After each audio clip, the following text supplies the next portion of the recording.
18세기 독일의 관념주의 철학자 임마누엘 칸트는 순수 이성 비판이라고 하는 유명한 책을 썼습니다.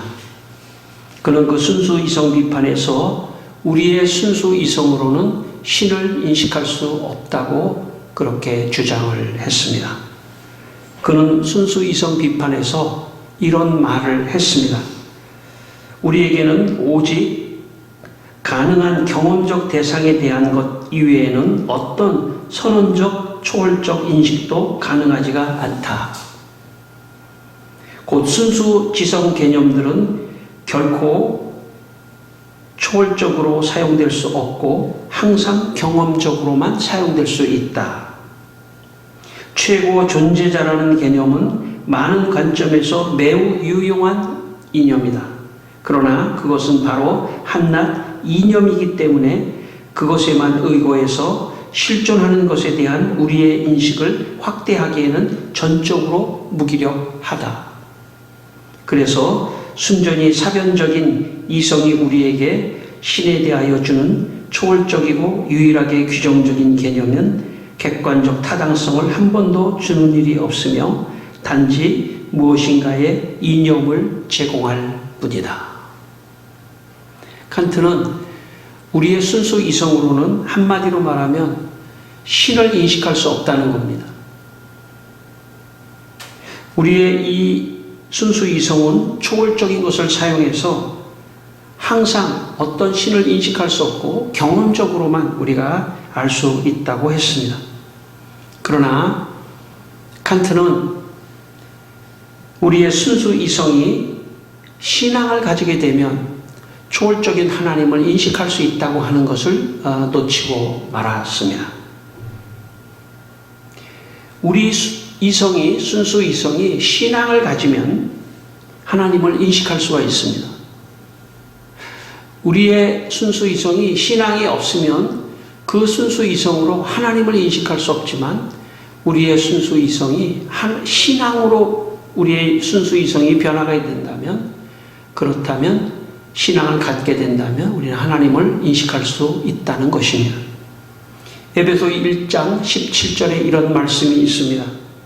우리 주 예수 그리스도의 하나님 영광의 아버지께서 지혜와 계시의 영을 너희에게 주사 하나님을 알게 하시고, 그러니까 우리의 순수 이성에 하나님께서 지혜와 계시의 영을 주신다면, 그렇게 돼서 우리의 순수 이성이 신앙을 가진 이성이 된다면, 그러니까 순수 이성이 신앙 이성으로 변화된다면, 그렇다면 우리는 초월적 하나님을 인식할 수 있다는 것입니다. 오늘 이 시간 우리가 예배를 드리면서 참 우리는 하나님을 만나고 싶고 하나님을 인식하고 싶고 하나님을 알고 싶습니다. 그러기 위해서는 하나님의 계시의 영과 지혜의 영이 우리에게 임해서 우리의 순수 이성이 신앙 이성으로 변화돼서 하나님을 인식할 수 있는 것입니다. 이 아침에 하나님의 계시의 영이 여러분에게 임하기를 축원합니다.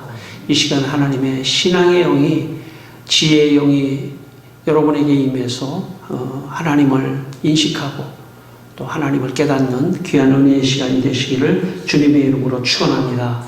오늘 본문 2절 말씀을 한번 같이 읽겠습니다. 본문 2절에 있는 말씀입니다. 같이 한번 읽겠습니다. 호숫가에 배 두 척이 있는 것을 보시니 어부들은 배에서 나와서 그물을 씻는지라. 오늘 이 말씀은 예수님께서 게네사렛 호숫가에서 이제 말씀을 전하고 계실 때 어부들이 이제 밤에 밤새워서 고기를 잡고 돌아와서 이제 그물을 씻는 그런 상황이 있었습니다. 원래 고기는 낮에 잡는 게 아니라 밤에 이렇게 잡기 때문에 이 어부들이 밤에 이제 고기를 잡고 돌아와서 낮에 아침 새벽에 돌아와서 이제 그물을 씻고 있었던 그런 상황입니다. 그런데 이제 5절에 보면 이 사람들이 밤이 새도록 수고했지만 고기를 잡지 못했다고 기록하고 있습니다. 그러니까 밤새 고기를 잡으려고 이제 했지만 고기를 잡지 못하고 돌아와서 이제 그물을 씻는 그런 상황이었습니다. 그리고 이제 그물을 다 씻은 다음에 이 사람들이 이제 밤새 그 일을 했기 때문에, 고기 잡는 일을 했기 때문에 이제 집으로 돌아가서 밤을 새웠으니까 집으로 돌아가서 이제 쉬어야 되는 그런 상황이었습니다. 그때 예수님께서 이 어부들에게 나타나셔서 말씀을 전하시고 베드로에게 다시 바다로 나가서 그물을 던져서 고기를 잡으라 하는 말씀을 하시는 내용입니다. 전 한동대 총장이셨던 고 김영길 장로님은 미국에서 공학학사 박사 학위를 받고 미국 항공우주국이라고 하는 나사라고 하는 곳에 이제 취직을 하셨습니다. 그리고 그곳에서 예수님을 믿게 되었습니다. 전도를 받고 나사에 들어갔더니 세계적인 공학 박사들, 정말 세계에서 가장 뛰어난 공학 박사들이 미국 항공우주국에 이제 같이 일을 하게 되었습니다. 그 사람들이 얼마나 똑똑하고 과학적이고 이성적이고 합리적이고 그런 사람들입니까? 그런데 그 과학자들이 많은 사람들이 예수를 믿는 사람들이었던 거예요. 근데 이 김영길 이 총장님은 예수를 안 믿고 거기에 이제 취직을 했는데, 그렇게 이성적이고 그렇게 합리적이고 그렇게 똑똑한 그 사람들이 자기한테 예수를 믿으라고 그러는데, 김영길 총장이 예수 어떻게 믿는 겁니까? 하니까 무조건 믿으면 된다는 거예요. 무조건 믿으면 된다. 그런데 이 김영길 총장도 공학 박사고 이성적이고 합리적이고 똑똑하고, 그런데 어떻게 무조건 믿습니까? 뭘 좀 알아야 믿는 거 아닙니까? 무조건 뭘 믿습니까? 그래서 자기가 성경을 한번 읽어야 되겠다 생각하고 성경을 읽다가 요한복음 2장에 보면 예수님이 가나의 혼인잔치에 가셔가지고 물로 포도주를 만드는 그런 기적을 일으키셨습니다.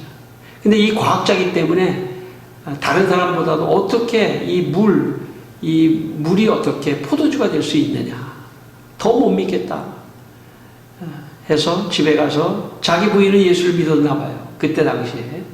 그래서 그 부인한테 내가 이게 회사에서 무조건 믿으라 그래서 제 성경을 좀 읽어봤는데 어떻게 물로 포도주를 되는 걸 어떻게 믿을 수 있냐 그러니까 그 부인이 똑같은 말을 하더래요.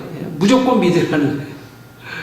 그래서 자기가 교회를 같이 따라다가다가 어느 날 마음속에 성령께서 하나님의 은혜가 임하니까 성경이 무조건 믿어지더라는 거예요. 성경 말씀이. 그렇게 해서 자기가 예수를 믿었다는 간증을 제가 들었습니다. 하나님은 내가 이성적으로 합리적으로 생각해서 하나님을 알거나 믿을 수 있는 것이 아닙니다. 내가 이성적이고 합리적으로 믿어지지 않더라도 하나님의 말씀이신 성경을 무조건 믿으면 하나님을 알 수 있는 것입니다. 여러분, 교회를 다니면서 하나님이 믿어지지 않는데 무조건 믿으라고 한다고 그것은 이성적이지 않고 비합리적인 것이라고 말하는 사람도 있습니다. 교회 가면 무조건 믿으라고 하는 게 그게 너무 불합리한 게 아니냐, 그렇게 말하는 사람도 있지만 사실 오히려 그것이 사실입니다. 내가 먼저 하나님의 말씀을 무조건 믿을 때 그때부터 사실은 믿음이 시작되는 것입니다. 놀라운 비밀이죠. 무조건 믿는 것입니다. 처음에는 내가 이해하지 못하더라도, 내가 볼 때 합리적인 것 같지 않더라도 무조건 믿는 것입니다. 그래서 마음문을 열고 무조건 믿으려고 하는 마음을 가지고 있을 때, 그때 점점 하나님께서 우리에게 진짜 믿음을 우리에게 심어 주시는 것입니다. 로마서 1장 17절에 이런 말씀이 있습니다. 믿음으로 믿음에 이르게 하나니 기록된 바 오직 의인은 믿음으로 말미암아 살리라 한과 같으니라. 믿음으로 믿음에 이르게 한다는 거예요. 믿음이 믿음을 낳는다는 것입니다. 그러니까 무조건 믿는 그 믿음으로 믿음에 이르게 될 수도 있다는 것이죠. 그러니까 내가 교회 와서 믿어보자. 그래, 내가 현재는 이해되지 않아도 그 말씀을 믿어보자 라고 할 때 무조건 그 믿는 믿음이 시작인 것입니다. 그리고 그 시작이 되기 시작하면 그 다음부터 이 믿음이 생기기 시작하고 또 성경의 말씀이 믿어지는 그런 은혜가 있는 것입니다. 그래서 믿음으로 믿음에 이르게 하나니 오직 의인은 믿음으로 말미암아 산다고 성경은 말씀하고 있습니다. 오늘 4절 말씀을 같이 한번 읽겠습니다. 4절 말씀입니다. 4절 같이 읽습니다. 말씀을 마치시고 시몬에게 이르시되 깊은 데로 가서 그물을 내려 고기를 잡으라. 예. 예수님께서 이제 어부들이 밤에 고기를 이제 잡지 못했어요. 오늘은 이제 좀 고기를 잡는 거를 이제 못 잡고 들어와서 그물을 씻고 있는데 말씀을 마치신 다음에 시몬 베드로에게 깊은 데로 가서 그물을 다시 내리라고 말씀하셨습니다. 여러분, 시몬 베드로가 생각할 때 고기는 밤에 잡는 건데 지금 우리 밤에 고기 잡고 들어와서 그물을 씻고 이제 낮인데 지금 나가면 고기들이 낮에는 하나도 없단 말이에요. 네. 그런데 낮에 또 나가라고 하니까 이게 이성적이거나 합리적이지 않죠. 베드로의 입장에서는. 그리고 밤에 고기를 잡지 못했는데 깊은 데로 가서 그물을 내리라고 그랬어요. 그런데 아마 이 고기는 깊은 데는 없나 봐요. 좀 낮은 데에 있는 것 같습니다. 깊은 데로 간다고 하는 것 자체가 합리적이지 않은 거죠. 베드로에게 있어서는. 예. 그리고 지금 그물도 다 씻고 밤을 새워서 몸이 피곤한 상태이기 때문에 이제 집에 들어가야 되는데 베드로에게 이렇게 말씀하셨을 때 베드로의 입장에서는 이성적이지도 않고 합리적이지도 않은 베드로의 입장에서는 참 순종할 수 없는 그런 상황이었죠. 그러나 중요한 것은 이 말씀을 누가 하셨냐가 중요합니다. 예수님이 하셨기 때문에 그 말씀을 무조건 믿고 순종한 거죠. 저는 이 지점이 우리가 교회를 다니면서 참 하나님의 축복을 받느냐 안 받느냐의 기로에 선 말씀이라고 생각합니다. 하나님의 말씀이 나에게 이성적으로 합리적으로 믿어지지 않더라도 하나님의 말씀이기 때문에 그냥 순종하고 믿고 그것대로 살아가는 그럴 때 기적적인 일이 일어나는 것입니다. 오늘 여기 베드로가 만약에 여기서 순종하지 않았다면 이 성경 말씀은 기록되지도 않았을 것이고 또 결과적으로 나가서 고기를 많이 잡아오는 그런 이야기도 없었을 거예요. 오늘 이것을 우리의 삶에 대입한다면 하나님 말씀이기 때문에 성경 말씀이기 때문에 그대로 순종하고 나갈 때 합리적이지 않고 이성적이지 않아 보이지만 그대로 믿고 나갈 때 내 인생에 기적이 일어나고 축복의 역사가 일어난다는 그런 사실입니다. 여러분, 무조건 믿는 것이 그냥 무조건 믿는 것이 아닙니다. 무조건 믿는 것이 그냥 무조건 믿는 것이 아니라 예수님의 말씀이기 때문에 또 하나님의 말씀이기 때문에 믿는 것입니다. 저는 여러분이 여러분 삶에 하나님 말씀을 가까이 하시고 참 하나님의 말씀에 읽고 감동이 왔을 때 그 말씀에 순종하고 그 말씀대로 행하면서 살면 틀림없이 여러분의 인생에 기적과 축복이 임할 줄 믿습니다.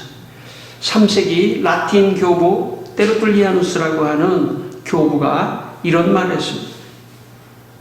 하나님의 아들이 죽으셨다는 사실은 어리석은 일이기 때문에 믿을 만한 것이다. 묻히신 분이 부활하셨다는 사실은 불가능한 일이기 때문에 확실한 것이다. 그렇게 말했습니다. 예수님이 죽으신 것은 어리석은 것이기 때문에 나는 믿을 만하다, 오히려.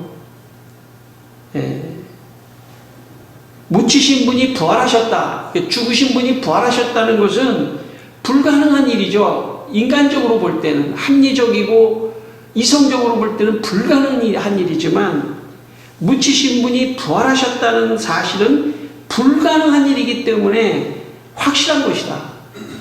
역설적인 지금 해석을 하고 있는 거죠. 불가능하기 때문에 확실한 것이다. 하나님은 이 불가능한 것을 가능하게 하실 수 있는 분이시다. 그런 뜻입니다. 그러니까 내 이성적으로, 합리적으로 이것이 이해가 되지 않는다 하더라도 바로 하나님의 말씀, 성경 말씀이기 때문에 그것을 믿는 것입니다. 여러분, 어떤 사람이 죽은 다음에 부활한다고 하는 것은 이 세상의 지식으로는 합리적이지 않고 이성적이지 않지만 성경 말씀을 그대로 믿는 그런 믿음이 있을 때, 무조건 그것을 믿을 때 진짜 그 부활의 주님을 만나게 되고 그 부활의 주님을 경험하게 되는 그런 신앙 안에 깊이 들어갈 수 있다는 것입니다. 여러분의 삶 속에 무조건 믿는, 하나님의 말씀을 무조건 믿는 그런 은혜가 있기를 바랍니다. 5절 말씀입니다. 5절 말씀, 5절. 자, 한번 다시 읽겠습니다. 5절 말씀. 시몬이 대답하여 이르되 선생님, 우리들이 밤이 새도록 수고하였으되 잡은 것이 없지만은 말씀에 의지하여 내가 그물을 내리리이다 하고. 시몬 베드로가 내가 밤이 새도록 그물을 내려서 잡은 것이 없지만은, 여기 말씀에 의지하여, 이 단어가 중요한 말씀이죠. 예수님이 말씀하셨기 때문에 말씀에 의지하여 내가 그물을 내리겠습니다. 참 예수님께서 아마 그 호숫가에 어부들이 많이 있었는데 예수님이 말씀을 이렇게 하셨을 때 예수님을 이렇게 주목하고 아마 그물을 씻지 않았을까? 베드로가, 시몬이 예수님의 말씀을 잘 경청하고 예수님 말씀이 너무 좋다라고 하는 신뢰를 시몬 베드로가 가지고 있었던 것 같아요. 그러니까 그 많은 사람 중에서 시몬 베드로에게 요구하신 거죠. 저 사람 같으면, 저 말씀을 듣는 저런 태도 같으면 내가 불합리한,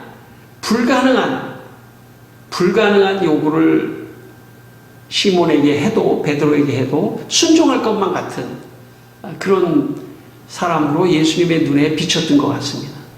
그러니까 시몬에게 깊은 데로 가서 그물을 내려라. 시몬이 내가 밤새 아무것도 잡은 것이 없지만 말씀에 의지해서 내가 그물을 내리리이다. 저는 여러분의 인생에 이런 믿음이 있기를 바랍니다. 예수님 말씀하셨기 때문에, 예수님 마음에 감동을 주셨기 때문에, 예수님 말씀이기 때문에, 성경에서 말씀하는 거기 때문에, 그래서 내가 예수님을 믿겠다라고 하는 어떤 그런 마음이 여러분 안에 있기를 바랍니다. 제가 소망교회 대학부를 지도하고 있을 때였는데요. 수련회 기간이 돼서 이제 수련회를 갔습니다.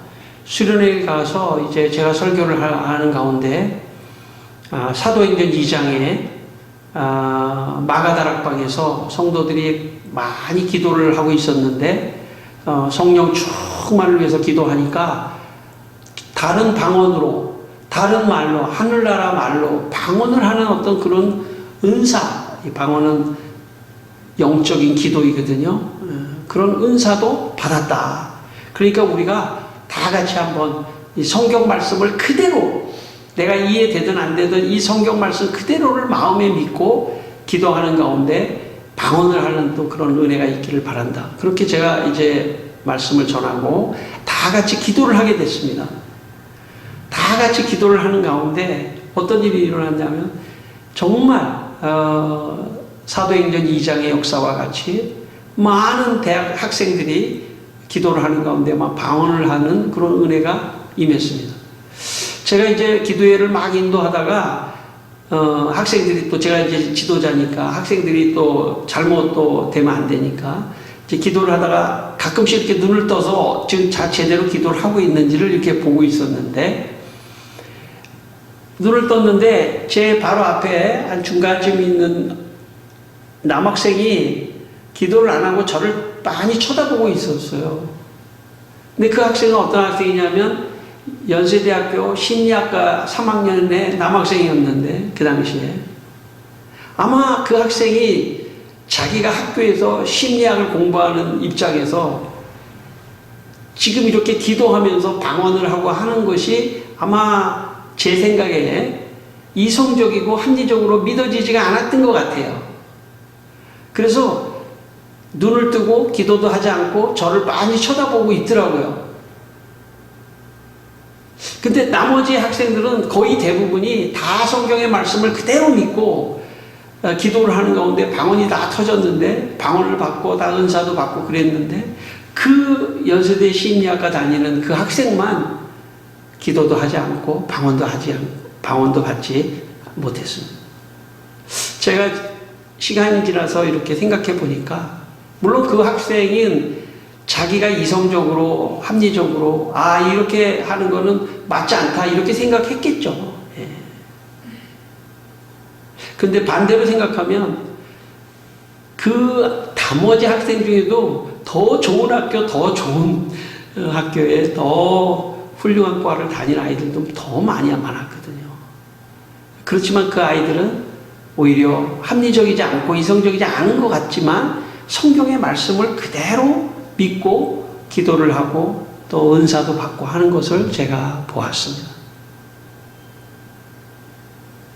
거기가 한계죠. 내가 이성적으로 합리적으로 믿어지지 않는 것을 믿는 그 지점이 분기점이라고 볼 수 있습니다. 저는 오늘 말씀을 듣는 여러분 모두에게 권하기를, 여러분이 혹시 말씀을 듣거나 말씀을 읽거나 하는 가운데 참 이성적으로 합리적인 것이 아닐 상황이 발생하더라도 저는 여러분이 그냥 말씀 그대로를 믿고 순종하고, 말씀에서 읽다가 어떤 감동을 받으면 그냥 그걸 순종하고 할 때 성경의 말씀이 살아 역사해서 여러분의 인생을 바꿀 수 있다고 생각합니다. 여러분, 아무거나 덮어놓고 믿으라는 뜻은 아닙니다. 무조건 믿으라는 게 아무거나 덮어놓고 믿으라는 뜻이 아니라 예수님의 말씀, 성경 말씀, 하나님의 말씀이라면 무조건 믿으라는 그런 뜻입니다. 그러니까 지금 예수님의 말씀을 무조건 믿고 바다를 향해서 다시 나가는 베드로, 아마 거기에 있는 주위에 있는 그 어부들이 이렇게 생각했을지도 몰라요. 이거 너무, 저 베드로가 너무 무모한 거 아니야? 베드로가 너무 지금 이 상황에서 지금 바다로 다시 나가는 게 너무 현실적이지 않은 거 아니야? 아마 다른 어부들은 그렇게, 거의 다 대부분의 어부들이 그렇게 생각했겠죠. 그렇지만 시몬은, 베드로는 예수님이 말씀하셨기 때문에 무조건 믿고 나가는 것입니다. 여러분, 인생은 한 번밖에 없어요. 인생은 한 번밖에 없습니다. 이 인생이 한 번밖에 없는 인생을 하나님의 말씀을 무조건 믿고 따라서 여러분의 삶에 기적이 일어나기를 바랍니다. 또 축복이 일어나기를 바랍니다. 여러분의 자녀들에게 기적과 같은 축복이 넘치게 되기를 바랍니다. 그러기 위해서는 하나님의 말씀을 무조건 믿고 따르는 그런 신앙생활이 사실은 가장 지혜로운 겁니다. 어떤 사람은 그게 어리석은 것 같지만은 순수한 신앙을 갖고 말씀을 그대로 믿고 말씀대로 말씀이 하라는 대로 이렇게 순종하면서 살아갈 때 기적이 일어나는 것입니다. 우리 마지막 6절과 7절 읽겠습니다. 마지막 6절과 7절입니다. 같이 읽습니다. 그렇게 하니 고기를 잡은 것이 심이 많아 그물이 찢어지는지라. 이에 다른 배에 있는 동무들에게 손짓하여 와서 도와달라 하니 그들이 와서 두 배의 채움에 잠기게 되었더라. 여기 그렇게 하니라는 게 뭡니까? 말씀에 의지해서 다시 그물을 씻은 그 그물을 다시 배에다 올리고 배를 타고 베드로가 지금 깊은 데로 가서 그물을 내리는 거예요. 현실적이지 않죠? 그런데 놀라운 일이 일어났습니다. 고기를 잡은 것이 여기 이 형용사 표현이 부사 표현이 뭡니까? 형용사가 심이 많아 그물이 찢어지는지라.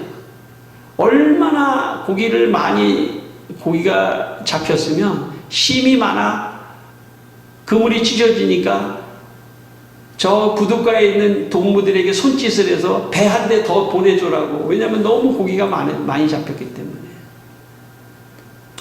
이것이 신앙입니다. 여러분의 인생에 정말 그 예수님 말씀을 무조건 믿고 순종하고 성경이 하라는 대로 순종하고 나아갈 때 기적이 일어난다는 것을 이 베드로의 사건을 통해서 우리가 배울 수가 있는 것입니다. 베드로가 바보처럼 행동한 것 같지만 그렇지 않습니다. 베드로가 말씀에 순종해서 나아갔을 때 그물이 찢어질 만큼의 고기를 잡았다는 것이죠. 우리 성도들이 사회에서 경제적인 생활을 하는데 제가 볼 때는 지혜가 있는 사람은 말씀이 하시는 대로 하는 거예요. 말씀이 말씀하신 대로 하면 진짜 물질의 축복도 받는다고 저는 믿습니다. 이렇게 말씀을 따라서 베드로같이 살기를 바랍니다. 1848년 평양에서 태어난 백암괴라고 하는 이름도 없는 여자분이 계셨습니다. 그분이 어느 날 예수님을 믿었습니다. 말씀 그대로 순종하고 무조건 말씀을 믿고 순수하게 살아갔습니다. 그런데 어느 날 말씀을 읽는 가운데 기도하고 말씀을 읽는 가운데 이분이 돈이 조금 열심히 일을 해가지고 돈을 조금 모은 게 있었는데 하나님께서 말씀을 통해서 저 앞에 있는 돌로만 된 돌산을 사라는 그런 마음을 주셔서 그냥 그 순종하는 마음으로 그걸 샀어요. 사람들이 주위에서 당신 망했다. 당신 사기당한 거다. 근데 몇 년 후에 보니까 그 돌산을 파헤치는데 그 돌산 안에 시멘트 원료가 묻혀 있다는 것을 알게 된 것이죠. 마치 어떤 사람이 어디를 땅을 사는데 그 안에서 석유가 나오듯이. 그래서 엄청나게 비싸게 산을 다시 팔아서 마을에 다리를 놔주고 교회를 세워주고 학교를 세우고 독립자금을 해서 독립자금도 대주고 그래서 마을 사람들이 그 여자의 이름이 없었는데 많은 선행을 했다고 해서 백선행이라고 하는 이름을 지어줬다고 합니다. 요한복음 4장 50절에 왕의 신하의 아들이 예수님께 와서 내 아들이 지금 죽게 되었습니다. 와서 내 아들 고쳐주십시오 라고 했을 때 요한복음 4장 50절에 예수님께서 이렇게 말씀하셨습니다. 가라 내 아들이 살아있다 하시니 그 사람이 예수께서 하신 말씀을 믿고 가더니 집에 갔더니 아이가 살았습니다. 말씀을 믿고 갔던 거죠. 무조건 믿었던 거예요. 예수님을 모시고 자기 집에 가야 되는데 예수님이 그냥 가라. 내 말만 믿고 가라. 그랬더니 무조건 그 말씀을 믿고 갔더니 아이가 병에서 치유받는 그런 이야기가 요한복음에 나옵니다. 여러분 이게 믿음의 비밀입니다. 믿음은 내가 다 합리적이고 이성적이기 때문에 믿는 것이 아닙니다. 그냥 말씀 쓰여 있고 설교 말씀 속에서 하나님이 선포하신 그 말씀 무조건 믿자. 오늘 여러분의 마음속에 그런 마음이 있기를 바랍니다. 하나님의 말씀이라면, 예수님의 말씀이라면 무조건 믿자. 순종하고 무조건 믿자 하는 사람에게만 베드로가 그물이 찢어질 만큼 고기를 잡았듯이 여러분의 인생에 그런 기적과 축복이 임할 것입니다. 오늘 말씀을 무조건 믿고 나가신 여러분 되시기를 주의 이름으로 축원합니다. 기도하겠습니다. 우리 한번 다 같이 한번 기도하겠습니다. 살아계신 하나님 아버지, 살아계신 하나님 아버지, 오늘도 하나님께서 저희와 함께 하여 주시고 우리 성도와 함께 하여 주시고 하나님의 말씀이기 때문에, 예수님의 말씀이기 때문에 무조건 믿고 나아갈 수 있게 도와주시옵소서. 베드로와 같이 따지지 말고 합리적이고 이성적인 것을 생각하지 않고 무조건 믿고 나아갈 수 있는 성도들이 될 수 있도록 주님 역사하여 주시옵소서. 오늘도 주님의 놀라운 은혜와 축복이 저희와 함께 하시고 도와주시옵소서. 예수님의 이름으로 기도합니다. 아버지 하나님, 이 시간 우리 성도들이 예수님의 말씀이 이성적으로 합리적으로 이해될 때만 믿지 말고 예수님의 말씀을 무조건적으로 믿어서 인생의 놀라운 기적과 축복을 받게 하여 주시옵소서. 예수님의 이름으로 기도드립니다. 아멘.